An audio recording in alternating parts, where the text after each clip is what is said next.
مطعم مصري في الشارع اسمه دوار العمده، بعت لنا صينيه في بيت مرام والله العظيم يا جماعه، اختها موجوده، جوز اختها ما شاء الله يعمل مني 13 واحد، والدتها كمان يا جماعه، والشغاله وسيد اللي بيصور، فعشان ما حدش يظن ظن سيء.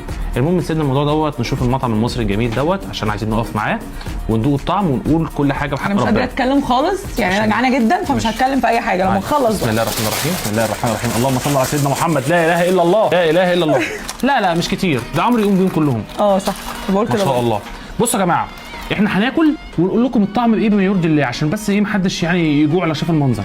تمام؟ ايه رايك في الاكل؟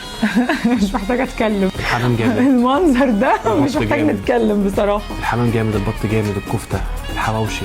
لا كل حاجه كانت جامده جدا بصراحه، ولازم تجربوا المطعم يا جماعه. لا لازم تجربوا المطعم، يستاهل، مطعم مصري محترم وندعمه كلنا. لا واحنا مش بنقول اكل جامد عشان المطعم مصري، لا هو بجد الاكل جامد. انا عجبني اكتر حاجه يا جماعه الحمام والكفته. انا عجبني الحمام جدا والريش والطرب.